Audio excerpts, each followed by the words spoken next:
lights, I heard that noise. There you go. I think Paul assured me that it was fired up and ready to go. It's making it. But I've been lied to before. No, that's Hey, a lie is a lie. It's a sin to tell a lie. Okay, so we've got, My dad's favorite song. It's a sin to When you tell. talk about that turkey, there's a famous show on KMOX. I remember the night that they had it. It was November, Thanksgiving, 1971. And a newlywed couple from a few months before, prior, Any called sound in on now? the radio to Jim White and said, I have a problem.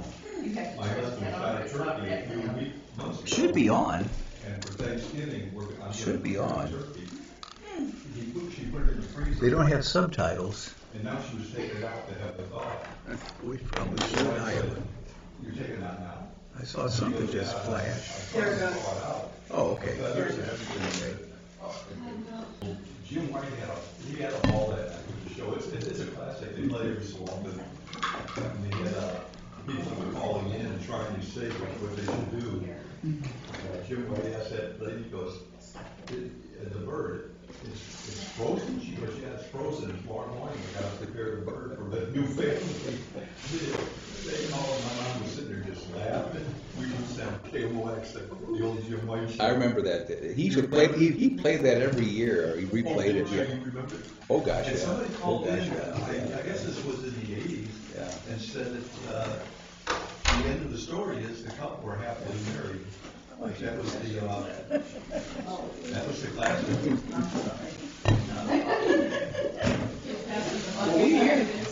My sister-in-law bought a turkey, Yeah. and then got it out, prepared it, except she didn't remove the bag full of giblets. Looked right in there. Well, the Romans used to have this dish that it was, I'm not sure I'm getting the sequence here right, but it was a chicken inside a duck, inside a turkey, inside a pig, they would roast this thing, and I forget the name for it now, but it was supposed to be quite the thing. Well, we had Paul, as he drove in this morning, there was a vulture on our, having a squirrel for dinner, for breakfast, I guess. And he's taking movies up on the phone. I'm going, oh, sure. Yeah. And I've never seen a vulture here before. I probably haven't made it recognize it, but I didn't know we had vultures here. Other than that, vultures are much larger. Oh, really? They said somebody else saw it. And a red-headed one and a black-headed one. Okay. So are they both vultures then, or not? Vultures. I don't think the name of it. No. Is there such thing as a turkey vulture? I've heard. That's it. That's what they're called. Okay. Oh well. Well, Freddie, it was okay as long as the squirrel was more or less on the ground, but he starts. Oh, jeez. Anyway, was this is Teresa in there or? No. Okay. It's a box. Well, let's get down to business. In the name of the Father, and the Son, and the Holy Spirit, amen. Come, Holy Spirit, come and be with us. Enlighten our minds with the light from heaven, of heavenly wisdom and knowledge. Inflame our hearts with the fire of divine charity, that all we say and do may give us a clearer knowledge of you. From that knowledge, a deeper love, and from that love, a more faithful service. We ask this in Christ Jesus' name. Lord, forever and ever. Amen. St. Angela Marisi, the Son, Holy Spirit, amen. Very good. Well, we've been talking about liturgical diversity and the fact that... Lesson are we on? I'm sorry? Which one is We're on paragraph 1200. 12? Yeah. We're talking about the different rites of the church, and Jesus didn't give us a Roman Missal. That's the book that the server holds for the priest to read the prayers out of, which has all the instructions on how to say Mass. The only thing he gave us was, do this in remembrance of me. This is my body, this is my blood. And the church has certainly extrapolated from that over the years. We've talked about that before, how, in the early days of the church, the Jewish Christians would meet in the synagogue on Saturday and attend the regular synagogue service, as they always did. And then they'd gather together with the Gentile Christians on Sunday for the Eucharist. And those two parts, the liturgy of the Word, the liturgy of the Eucharist, that's how they developed, separately at first. And then when the Jewish Christians were kicked out of the synagogues, as Jesus had foretold, they brought with them the synagogue service. And to this day, and pretty much what we do in the first part of Mass is what the Jews still do in the synagogue. They read the Scriptures, they listen to a brilliant exposition of it, and or some reasonable facsimile thereof, or maybe not, I don't know. Anyway, say prayers and sing hymns and then go home. So when they were kicked out, they brought, and to this day, and all the documents that come out of Rome, which are in Latin, that's the official language of the Vatican, this liturgy of the Word is called the Synaxis, which means the synagogue service, because that's basically where it comes from. And the Eucharist part is the, what we shared with our Gentile brethren. And it pretty much, is the universe of all Jewish worship, because you had sacrifice in the temple, and you had the Word in the synagogue. When the temple was no more, that's all the Jews have now is the synagogue. Now there are places that, like in U City, there's temple with Shara Emet and other, temples. But those are obviously the Orthodox go, you can't have a temple's got to be in Jerusalem, on the threshing floor of Mount Moriah, where Solomon built the first one. And but that's what you do in a temple. You offer sacrifice. What's the Eucharist? It's a sacrifice of the Mass. The Paschal Lamb, Jesus Christ, the Lamb without blemish, the Lamb without sin, is sacrificed for us, and it's the renewal of that great event. And that's how the two parts come together. Now, over the centuries, they developed, I guess, first of all, with language. The lingua franca, which is, in any given time in history, there's always one language that most of the world, or at least a significant part of the world, speaks. They call that the lingua franca.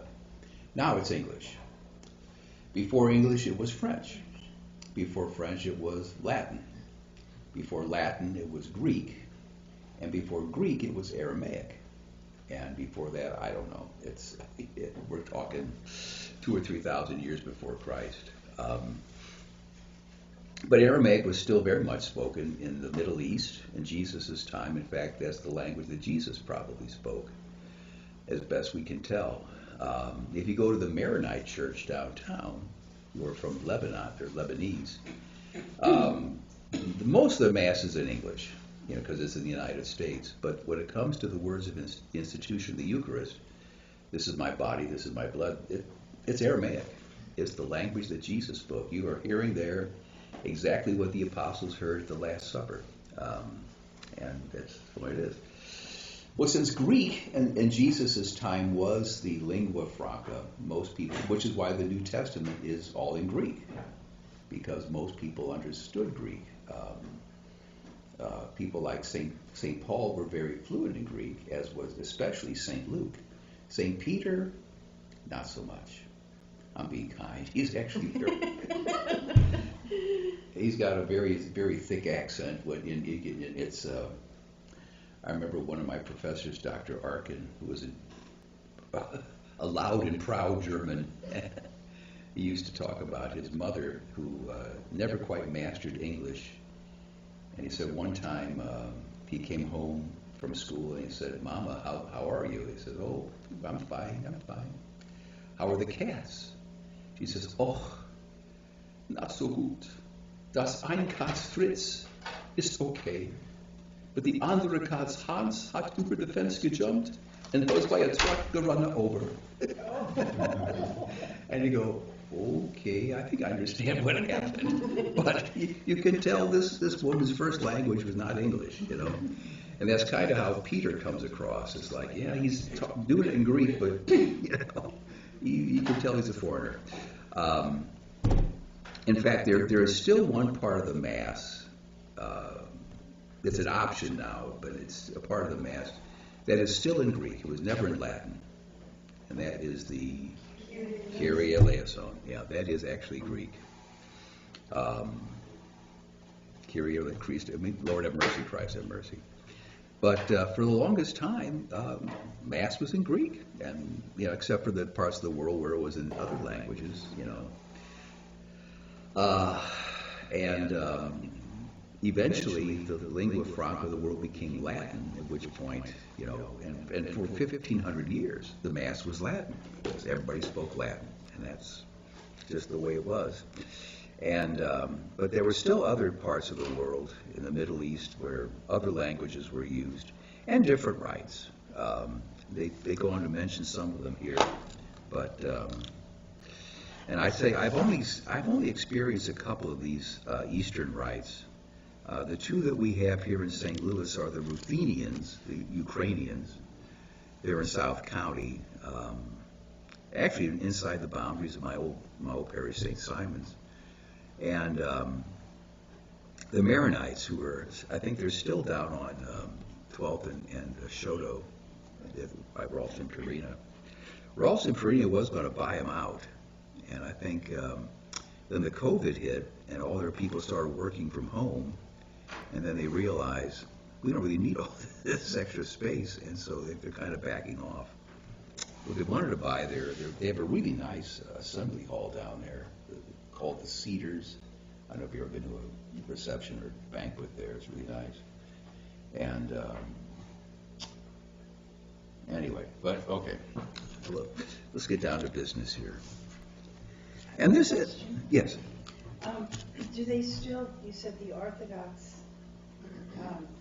Jews say the only temple is in Jerusalem. Do they still do sacrificing in the temple? Nope. There is no temple to offer sacrifice. In Jerusalem? In Jerusalem, yeah. Where the temple must be built, there's a Muslim mosque there. Oh, the Blue Mosque. Yeah, it's the Dome of the Rock. And it's the second most sacred site in all of Islam, the first, of course, being Mecca. And the third most sacred site in Islam is right next to the Dome of the Rock, is the Al-Aqsa Mosque. And so to rebuild the temple, they'd have to tear those two down. And if you did that, it's World War III. Now, and I don't understand all this stuff, I'm just telling you what little I know.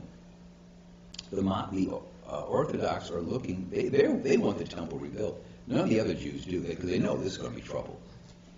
But the Orthodox, they're looking for this, and they're looking for a sign of a special red heifer to be born. How they will recognize this animal, I have no idea. What the signs, I have no idea. Why where they even got there, I have no idea. But I've been told that, and if I'm wrong, I apologize. But that's what I've been told, and so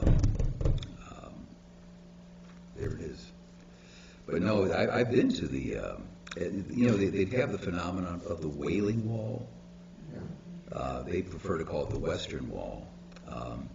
Wailing because, the Orthodox Jews will go there and lament and bemoan the destruction of the temple. None of them dare go up onto the Temple Mount where the temple once stood. The reason why is because they're not really sure exactly where it was, and that they inadvertently stepped where the Holy of Holies was. It would be a great violation, a great contamination. Because only the high priest was allowed to enter the Holy of Holies, and even he only one day a year, Yom Kippur, the Day of Atonement. And so the pious Jews will not go up to the temple. I went up there. I might have been standing, I have no idea. But supposedly, the reason why the Dome of the Rock is called the Dome of the Rock is there's this big rock right in the middle of it. And it supposedly is the rock upon which Abraham attempted to sacrifice his son Isaac. And it's also in the Muslim belief, Muhammad's launching pad when he took off into the heavens at the end of his life. So it's a holy place for Jews and Christians both. And That's why the temple was built there, because it's, you know, God directed it, and there's all kinds of speculation that it's not quite there, it's over the side a little bit, and if it is, then okay, it's, well, anyway, but, yeah, the temple that was destroyed in the year 70 had only stood, finished for just 5 or 6 years, not long at all. Basically what happened was it took 86 years to build it, and you had 10,000 men working, 300 and something days a year to build it, and when all of a sudden it was finished, and the Romans paid for it. King Herod the Great was a real schmoozer and finagler, and he got the Romans to pay for all his building projects, but he named them after Caesar and the Caesar's wife and people like that, Pontius Pilate, whoever.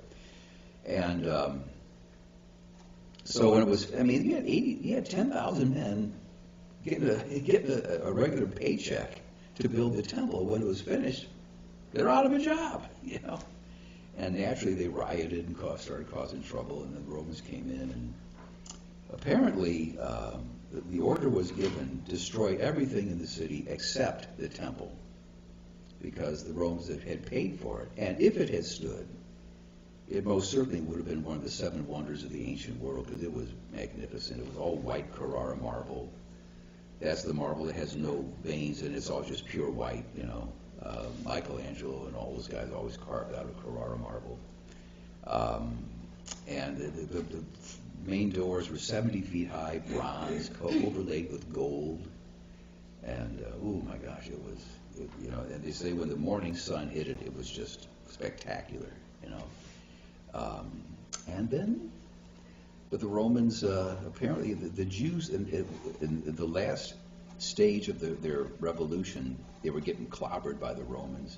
So they all went to the Temple Mount to hide out there, because it was kind of a fortress, you know, they could defend themselves. And they started shooting flaming arrows, and they caught the ceiling on fire, and the roof on fire, and then, you know, the roof was gone, the building lost its integrity. Plus, apparently marble also burns. You get a certain temperature, it'll actually burn. Yeah. I've been told that. I don't know. I have no personal experience of that. And so the place, really, it was a shame. I mean, it was just a crying shame. But So you're saying the Jews destroyed the temple themselves by accident? well, but yeah, the Romans, you know, the Jews were hiding out there, and the Romans, you know, shot flaming arrows at them, and Oh, okay. yeah, Okay. yeah. So it was, you know, a joint effort. It's kind of like Monte Cassino, the famous Benedictine monastery, that the Allies bombed into rubble, because they thought the Germans were using it as a kind of a fortress, or, you know, some place they were firing guns from. I don't know. I don't know how all that played out. That's been disputed, but some people have said it was just anti-Catholicism, you know. But it was built in the 5th century, you know, and you just don't destroy something like that. But they did, you know. Now, that's not Padre Pius. No, that's a different thing altogether. He saved his monastery. Right. Well, that's why I was. Yeah, he was.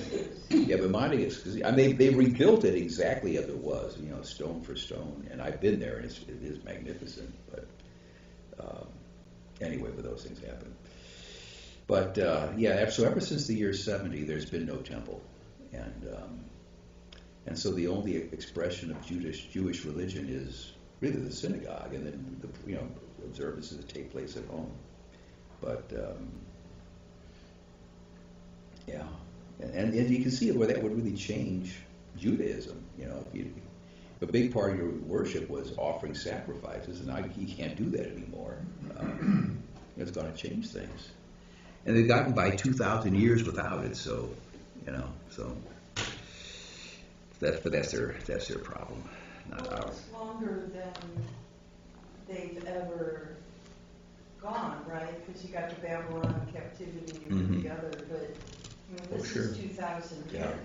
Well, you know, and really, we're not really sure when Abraham came into existence.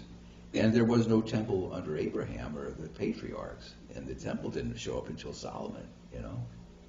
And so how many thousands of years was it, you know, until there was a temple?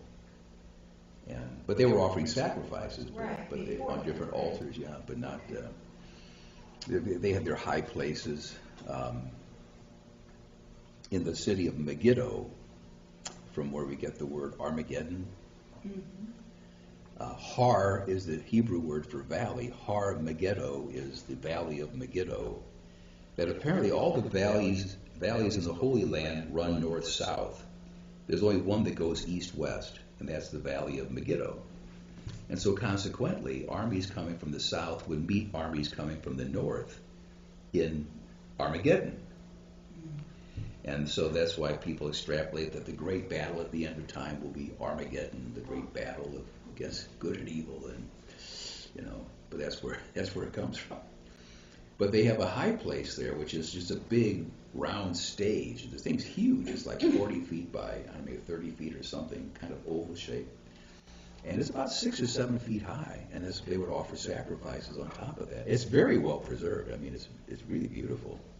But that's, you know, the high place of Megiddo. And they had high places all over the place. And they had, you know, temples in different parts of Israel too. But Judaism is not the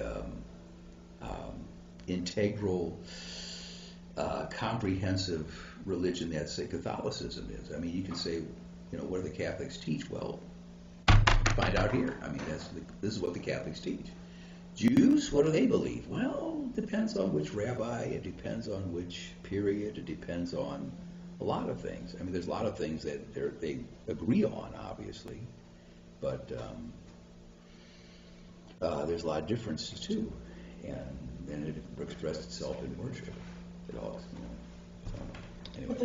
But the same could be said about a lot of Catholics too. Mm-hmm. You know, Oh. I mean, Yeah. Oh, yeah. they'd say that they're Catholic, but Well, yeah. we're not going to go there. And Lord knows there's been a lot of, there's places where some wacky things take place. I remember, I think I told you when I was in, I guess it was in high school, that the one priest we were at, I think it was one of the Newman Centers, and he had consecrated beer and pizza. You know, he figured this is, you know, Jesus used bread and wine because that was the staple of the time, and college students, it's beer and pizza. So hey, you know, you think at least be cheese pizza or something. No, I think he used pepperoni in it. You know? Okay, you know, I said, Father, I don't think you can do this. Oh yeah, I go, oh, okay. What do I know? I'm just a high school sophomore. What do I know? Anyway, I haven't heard anything like that for a while, but there's some stuff goes on.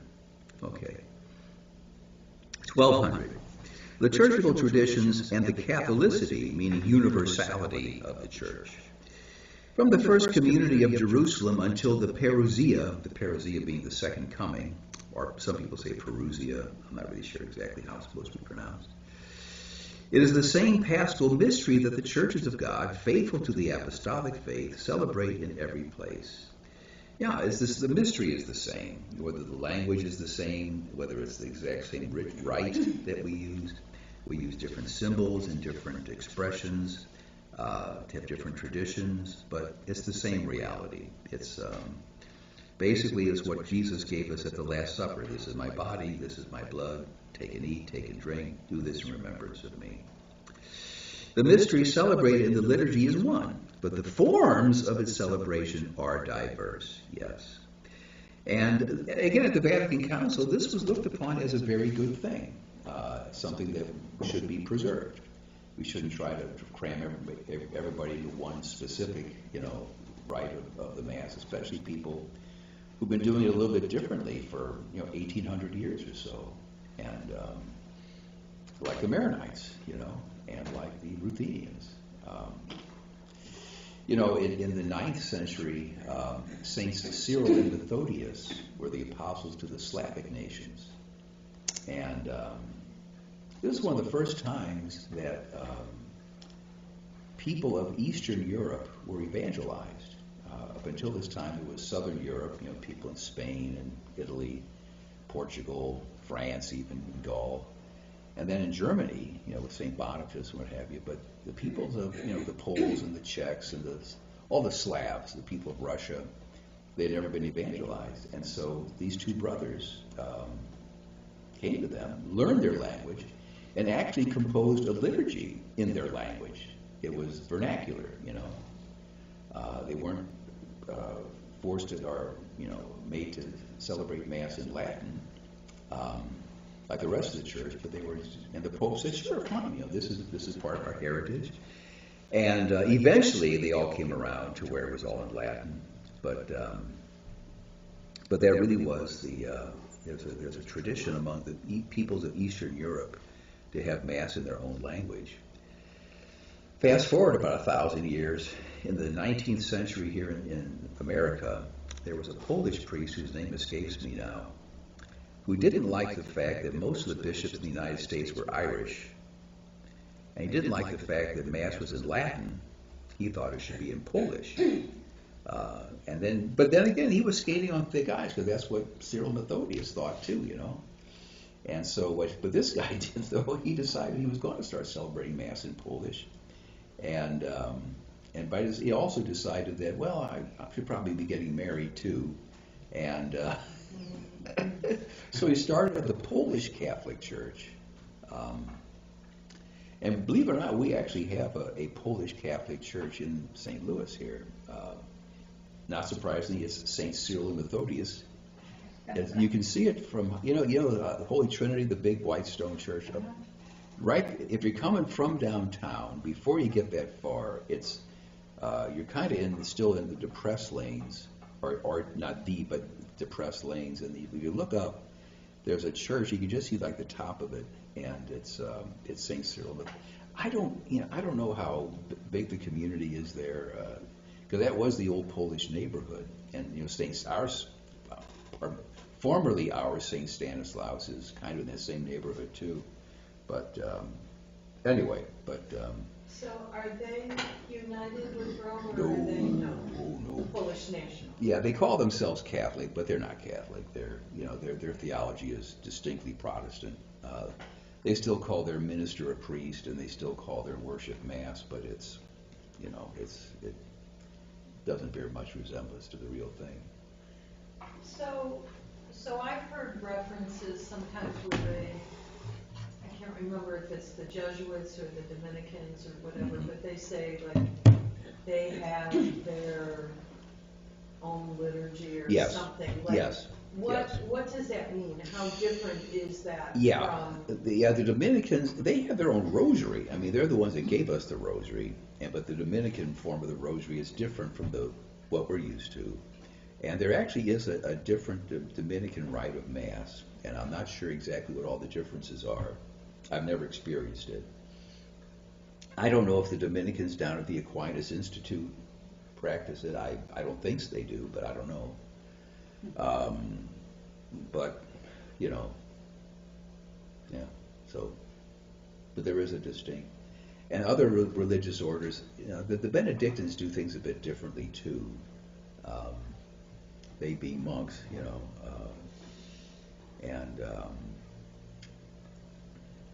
so we're not talking major differences here. We're not talking about using beer and pizza. We're not talking about, even vastly distinct and different prayers. I mean, it's. Well, that's what I was wondering. Yeah. Like, are their columns different, or are there some of the because I would presume the consecration.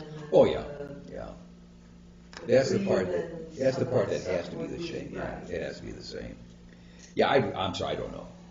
Like I say, I've heard of it, but I've never experienced it. And do you know what the difference is in the rosary?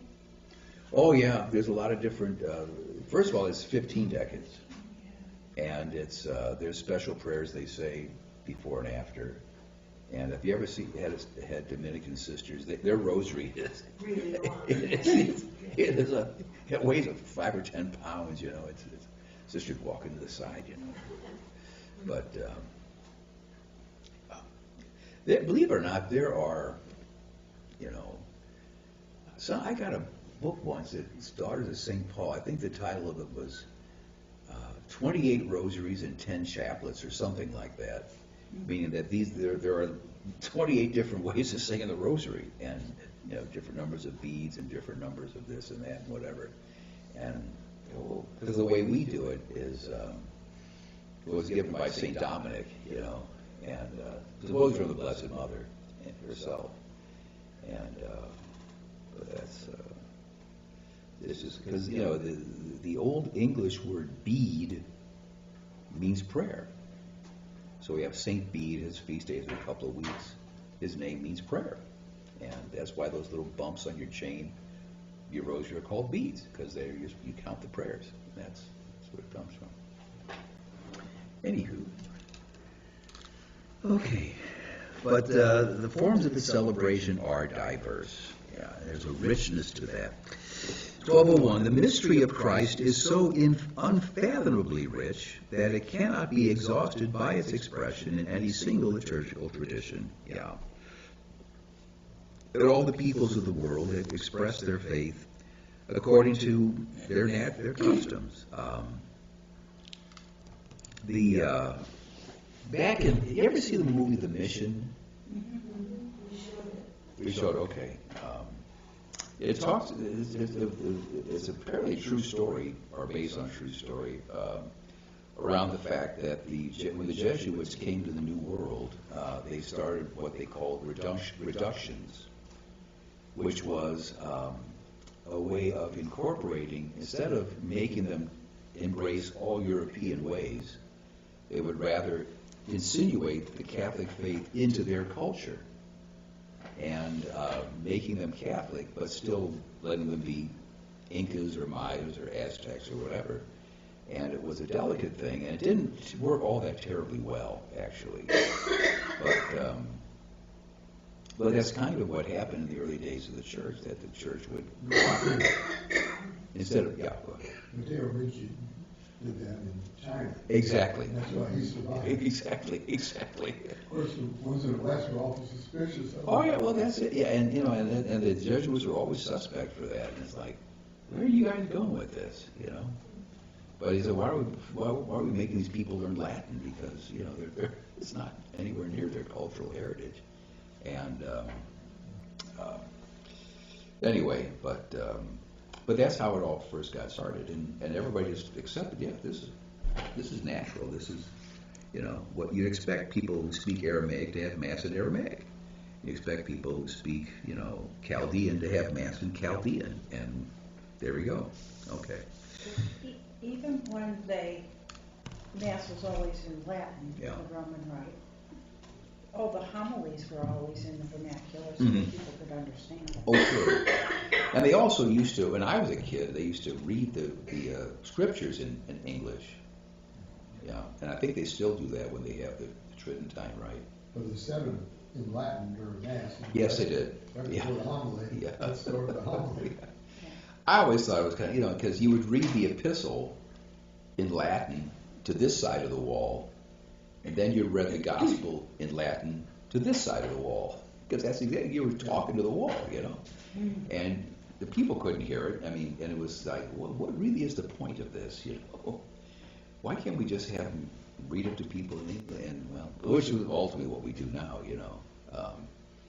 But I mean, I love the old Latin Mass, I really do, but some of it was just, can't we just alter this a little bit and make it a bit more reasonable?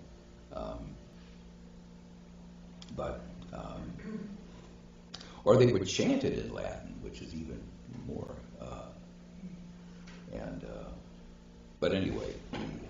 No, they always had the readings were in English, and or except in St. Louis, South St. Louis, it was all German.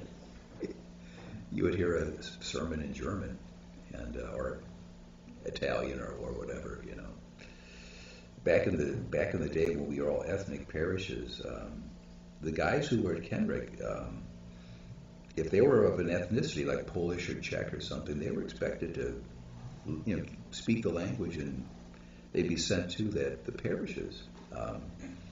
My good friend Father Deacon, who was ordained in 72, his first assignment was St. Casimir's over here on Borhoff, you know. And the pastor was Father Bogolnitsky. And he said the first day he was hearing confessions, this lady comes in and says, "Bushlisha, bushlisha." He says, "Lady, no, please." You know. But you know, Father, if you're going to live in this parish, you got to learn Polish. Jeez, you know. But that really was a thing. We had a priest in the diocese, Monsignor Rotensteiner, a very erudite man. He wrote the 2-volume history of the archdiocese. It's like 2,000 pages. I mean, it's huge. And but he also wrote a couple of songs. In God, Father, praise and glory. He wrote that. But the story is he was the pastor of Holy Ghost Parish, Heilige Geist Gemeinde, in North City, and it was the German parish, of course. And the visitation was the Irish parish. And the story goes that one time some Irish lass comes into his confession and says, "Bless me, Father, for I have sinned." "Madam, your parish is 2 blocks that way." Okay, you know. But anyway, but yeah, Mass was in Latin. Yeah. But, and people heard a sermon in a language they could understand. Apparently, you know, the first priests in St. Louis were French, and when these non-French started coming in, it was really a big cultural clash. Because the priest of the old cathedral, which was the only parish in the city, you know, should we start preaching in English or keep it in French? And eventually, Kenrick just said English, and the old French just said, "Okay." They went along. But there, I don't know if you're aware of this, in the old cathedral, if you go down to the basement where the museum is, there's a separate, and there's I don't know if since the renovation, I'm not quite sure, but there was a trap door set in the wall about 4 feet off the ground. And if you open that, there was they use it for storage now, but you can see the trace of old frescoes of religious art in the wall. And this was where the French had their own altar. They didn't want to associate with the English speaking, especially the Irish, you know. But they had their own little French chapel, and that's where that's all that's left of it now. And anyway, that was 200 years ago. Okay. The history of the blossoming and development of these rites witnesses to a remarkable complementarity. In other words, they go together. They complete each other. When the churches lived their respective liturgical traditions in the communion of the faith and the sacraments of the faith, they enriched one another and grew in fidelity to tradition and to the common mission of the whole church. You know, you would think that would eventually cause some kind of division or something. You know, we're doing it right, you guys are a bunch of Hoosiers or something. Apparently, it didn't happen. Apparently not. So why couldn't the Latin Mass be like a rite or whatever, if we have all these other ones? Yeah, that's the whole idea. Unity and diversity, that's always been a tension, you know. The more diverse you are, the less one you tend to be, you know. The more one you are, the less diverse you tend to be, you know. And there's just naturally a tendency of people just to, we're going to do it this way, everybody's going to do it the same way. And other people saying, no, I got to do my own thing, you know, we're going to be different. Yeah, it's always been just, you know, just in human society. You know, the national motto, I guess, is "In God We Trust." But before that, it was what? A Latin phrase. E pluribus unum. Yeah, one out of many. Mm-hmm. And you think, and most historians are mystified that the United States has stayed together as long as we have, for almost 250 years now. And because a country as big and as diverse as the United States is, how can they stay together? Well, our founding fathers saw it as around 40, 50 years before we bought them. Yeah. Oh, yeah. And, all the compromises and all the different things. I mean, just think of slavery. I mean, you have people who thought, the states that thought that slavery was an abomination and a horrible thing. And then you had states that, we got slaves, didn't see any problem with it. It's like with abortion now, Jeez. I mean, there is no way, to accommodate, it's, as Lincoln said, we cannot keep on half slave and half free. It'll become all one or all the other, and it's just going to happen. And that's kind of how things tend to be. But we've always had a spirit of compromise in this country. That's how we kind of get along. That if you want to if you go to the Jack Daniel's distillery in Tennessee, you can't buy Jack Daniel's there. It's a dry county. You can buy it in Missouri, but you can't buy it in Tennessee. And then people say, well, okay, that's diversity for you, But I don't know. But there's always been a thing. The more diverse you are, it really does tend to wear away the unity, and vice versa. The more one you are, the more people just naturally just tend to do things. I think the peoples of Eastern Europe, just out of what's the word I'm looking for? Just they kind of said, "Oh, what the heck? Let's just do it in Latin. It seems to work pretty well, and we'll be the same as the Germans and all these other Italians and all this, and there's no problem with that." And so, and it got to be where they said, "Well, it has to be in Latin." Well, no, it doesn't. But we got all these other ancient rites here, and and that's why the Vatican Council, really made a big thing about let's preserve these now. I mean, we don't have to eliminate these for the sake of unity. We can have wonderful unity despite the diversity, and that's how it's supposed to be. That's one thing the missionaries are definitely doing now. They don't call them reductions anymore, but they've definitely, enculturated Catholicism into remember they had that stupid Pocky Mama thing a few years ago? I said, that was taking things too far. That was taking things way too far. Oh my gosh. But it's always been, the tradition of the church to take the pagan customs. We've always baptized them and made them Catholic. Why do we put a pine tree in our front room in December? It's something the pagans did, but we don't call it the Yule or the what do they call it? We call it the Christmas tree. Tannenbaum. We have you walk into church, you bless yourself with the holy water, right? Well, in pagan temples, you bless yourself with blood, the blood of a sacrificed animal. Not very sanitary. You walk into church and there's a big rose window to the Blessed Mother above the front door. That's replaced Lady Luck, the Wheel of Fortune, the wedding ring, the wedding cake, all kinds of pagan things that we baptized and made Catholic, just to make people feel at home, because people didn't really.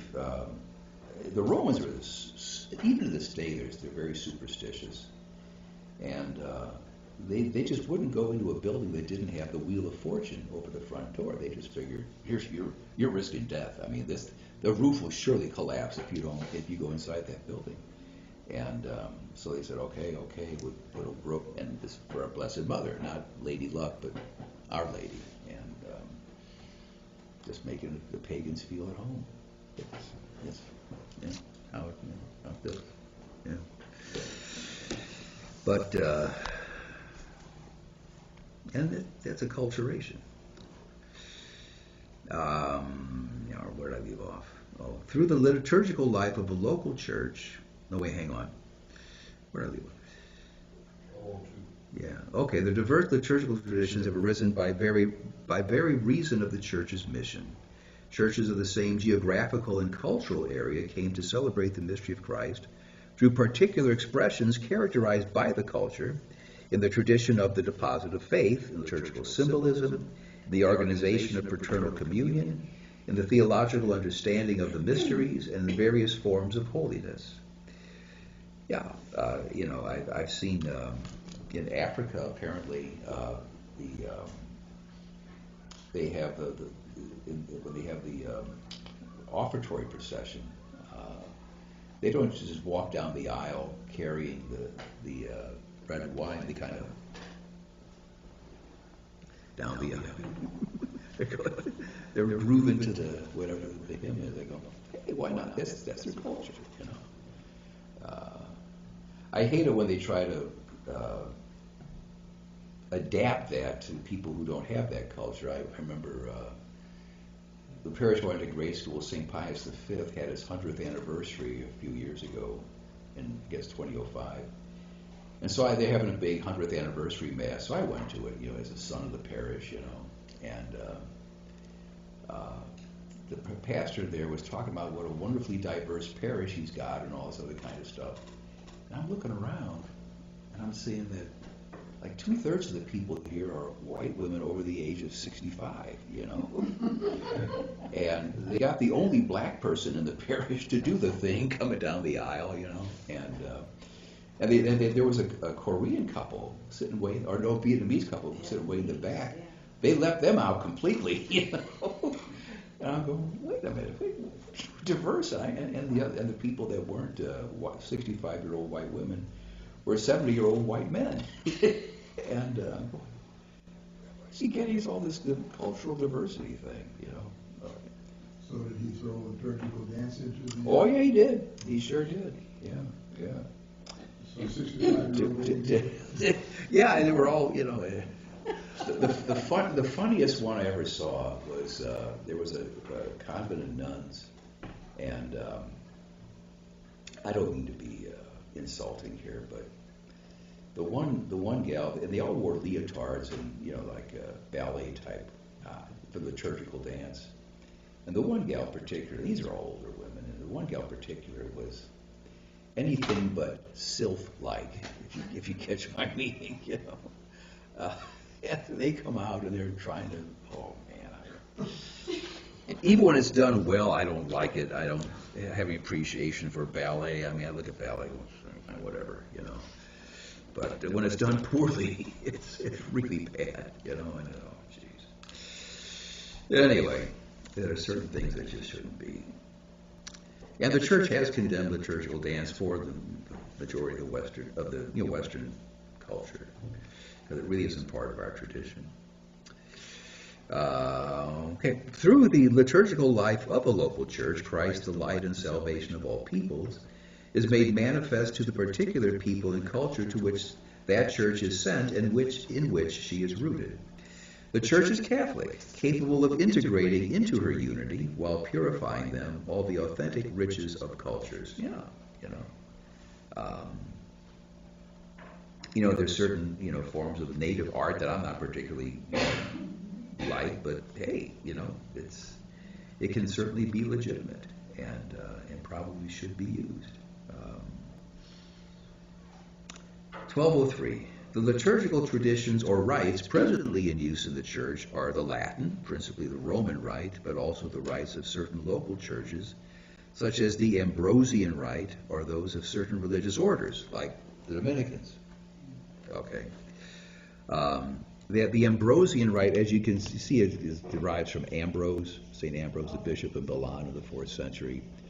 I'm aware of the Ambrosian rite. I've never experienced it. I don't know if we've ever had an Ambrosian rite mass here in the Archdiocese. Ever. I don't know. Maybe we have, but I'm not aware of it.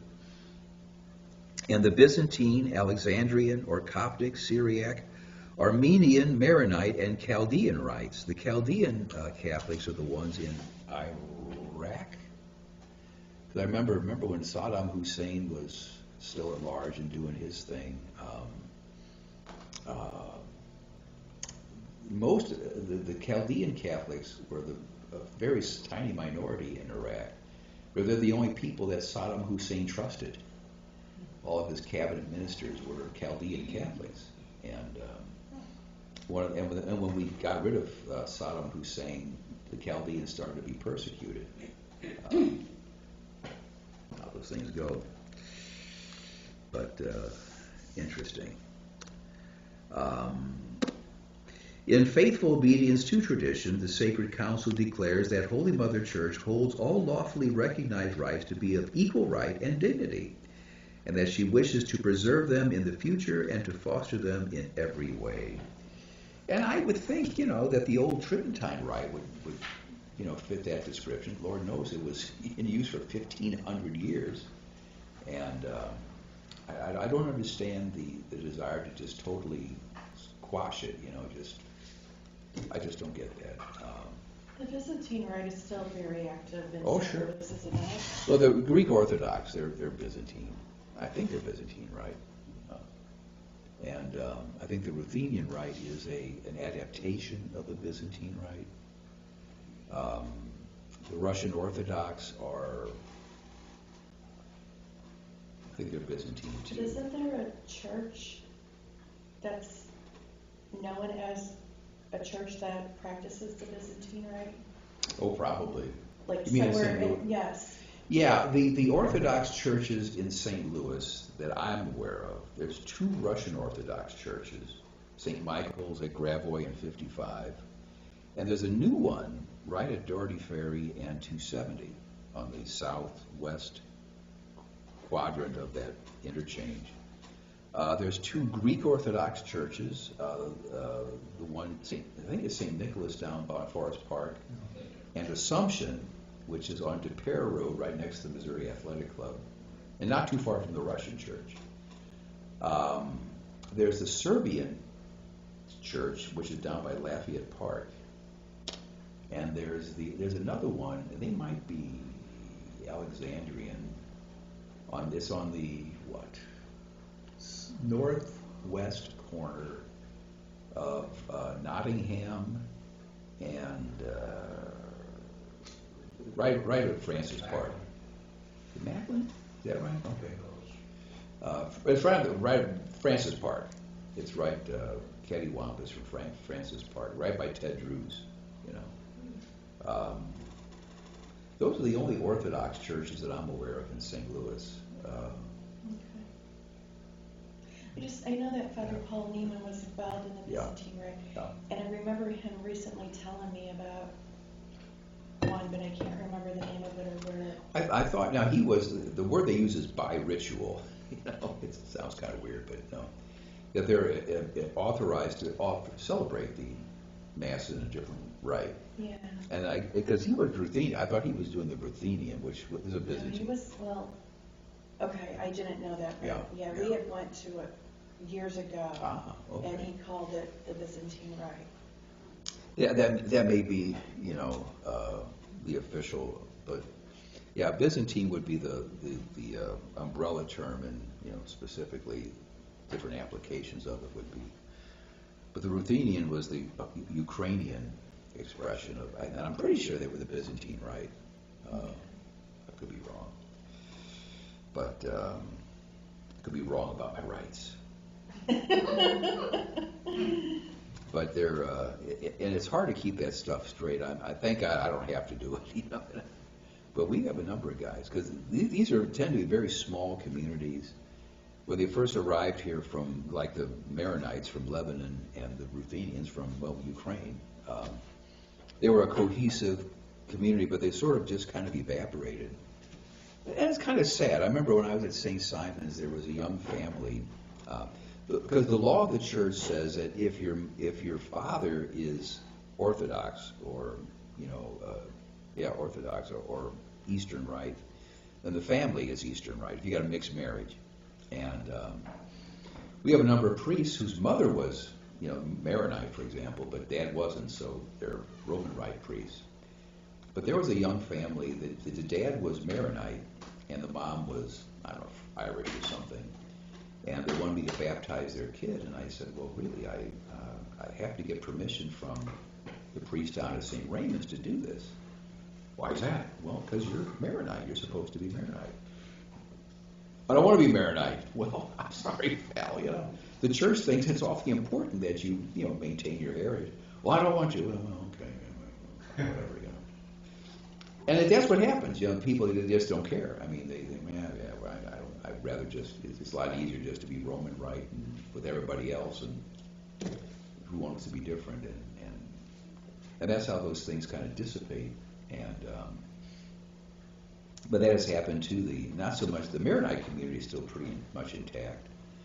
You know, they've given us people like Steve Mizrarini and the Slay family, you know, the mayor of St. Louis, Mayor Slay, and all the restaurateurs that are Slays. Jimmy Michaels got blown up on Highway 55. But the Maronite community has been very prominent in St. Louis. Not very big, but very prominent. And they've got their own priests now, but for the longest time they didn't. And in fact, I think they didn't even have their own rite. They were, the priests that served them were offering the Latin rite, and so they just didn't have the faculty to do it. Anyway, but no, there really is a wonderful, and I recommend, you know, sometime go to Mass down at St. Raymond's. Go to Mass at what's the name of that church for the Ruthenians? I think it might be Assumption, Blessed Mother. It's in South County. Anyway, but and even sometimes just pop in for a Greek Mass. Now you can't receive communion unless, you know, it's the only church around that it's Sunday obligation. But it's interesting to take it in. And Yeah, that brings up a question. If a church is Orthodox, it's not a rite within the Roman Catholic Church. correct. Well, but we recognize it as authentic. It really is Mass. Their sacraments are valid. Their priests are real priests. Their bishops are real bishops. But they're just in schism. That's right. But they're just what? In schism. Schism. They're separated. There is intercommunion. It's a possibility. It's not recommended because of the differences. We'd like to get that all smoothed out, you know, before we start. But that's really, you talk about ecumenism. You know, the first step in ecumenism is getting back together with the Orthodox to get them back in the fold. There was the great schism of 1054, and it's almost 1,000 years now, and we've been separated for all this time, and sadly, very sad. I remember having the privilege of offering Mass in the actual tomb of Christ, the Holy Sepulchre in Jerusalem, and because the deal they had worked out, because the Orthodox, the Latin Rite Catholics, and the Armenians share custody of the Church of the Holy Sepulchre, and they have it worked out that we get it at certain times, they get it at certain times, and so I was the last Catholic Mass in the tomb, and that really was an experience. Oh my gosh, it was. This is where Jesus is. You know, we're having Mass on top of where Jesus' dead body. Like, oh my gosh, this is, and where he rose. Oh my gosh. Anyway, so I get out, and I'm really kind of floating. I'm going, this is great, you know. And all of a sudden, this big procession of Greek Orthodox monks comes in with their incense, and they're smoking out the place, like, you know, like fumigating it or something, you know. Okay, whatever. You know, why do you have to be that way? Why do you have to be that way? So those were Armenian Orthodox. These guys were Greek. These were now the Armenians okay. I'm getting confused. This is where it gets complicated. They're technically not Orthodox. They're Apostolic, which means they're even closer to us than the Orthodox are. But they are technically Armenian or Apostolic. Apparently, they were accused of believing the Nestorian heresy, and it turns out that they didn't, because they didn't sign the document denouncing Nestorianism at one of the councils. And they said, well, we weren't there. We didn't know the council was going on. We were up in the mountains, you know, doing our thing. Of course we're not Nestorians. I mean, this guy's a heretic. Why would we sign on with him? But anyway. But the Armenians are, their big headquarters is in Jerusalem, in the Armenian quarter of Jerusalem. right. Yeah. Anyway, but that's, yeah. We don't have any Armenians in St. Louis. One over in Granite City. Okay. Gregory's. Okay. Okay. You can always, the Armenians tend to have names that end in IAN, like the Kardashians. And years ago, there was a kicker called Ben Agajanian, and oh gosh, Cher, her name was Sherilyn Sarkisian. She's Armenian also. Anybody, if you see a guy whose name ends in IAN, he's probably Armenian. Last name. Softball coach named Charlie Tarjikian. There you go. Well, Jerry Tarkinian was the coach at UNLV. Yeah, he was an Armenian. Yeah. So anyway, that's a tip off. And if the name ends in Vili, they're Georgian. Like, remember General Shalikashvili? He was the head of the chief of staff or something. And Joseph Stalin's real name was Yosef Dugashvili. He was a Georgian too. But anyway. All right. Okay. In faithful obedience to tradition, the sacred count. Okay. And foster them in every way. Good. 1204. Liturgy and culture. The celebration of the liturgy, therefore, should correspond to the genius and culture of the different peoples, in order that the mystery of Christ may be made known to all the nations. To bring about the obedience of faith, it must be proclaimed, celebrated, and lived in all cultures in such a way that they themselves are not abolished by it, but redeemed and fulfilled. You know, I think in a lot of cases, the people look at, you know, the Western culture, especially the Latin Rite, and say, you know, this really is better than what we got. So we kind of sign on to that. But they tend to keep different things, and Lord knows, and sadly in this country, a lot of the old ethnic traditions have gone by the wayside. Little things, I mean, like the Polish have all kinds of special breads and things. The Italians have the St. Joseph bread. The Czechs have a great devotion. Well, the Czechs are supposed to wear red on the Feast of St. Joseph, and things like that, you know, that were expressions of, you know, local culture within the Latin community. Our individual way of expressing this. It is with and through their own human culture, assumed and transfigured by Christ, that the multitude of God's children has access to the Father in order to glorify Him in the one Spirit. In the liturgy 1205, above all that of the sacraments, there is an immutable part. Yeah, there's one thing that has to be there, given to us by Christ. We can't change this. A part that is divinely instituted, and of which the Church is the guardian, and parts that can be changed, which the Church has the power and on occasion also the duty to adapt to the cultures of recently evangelized peoples. Yeah. You like to, you know, like I say with the Wheel of Fortune, I mean, you know, you adapt that.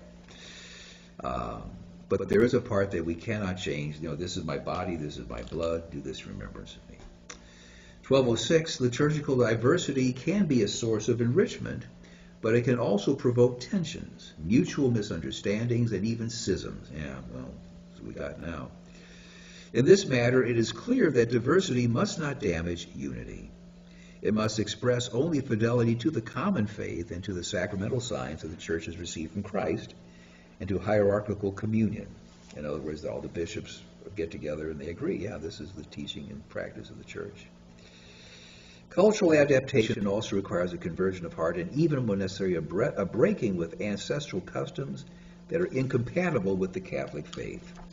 Yeah, I mean, one of the big controversies now is the whole idea of priestly celibacy. That they're thinking that maybe there's some parts of the world that, you know, and let's say we do have the Maronites. In the United States, their priests don't get married. But in Lebanon, they do. Okay. Yeah.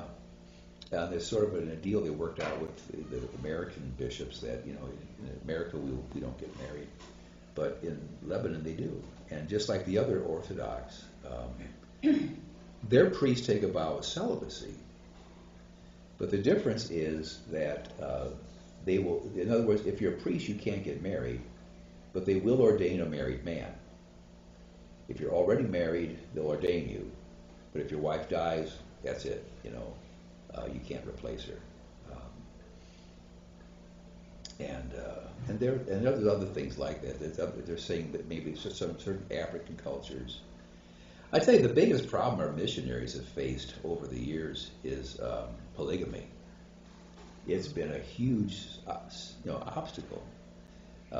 Most of the people of the pagan world in South America, Africa, Far East, they just figured, hey, I'm rich. I can afford 10 wives, I can't have them. Why not? I can afford them. I know it's not a question of that. It's a question of a different thing altogether. And those are the things that have to go. And is it right for the church to insist that, like native priests, be celibate? So far, it's had, and I think it works very well. But it really takes a long time to adapt. I think in certain cultures, but that's something they're thinking about. And The ordinary, where the Anglican preachers have come into the Roman Catholic, a lot of them are married, but I think the rule was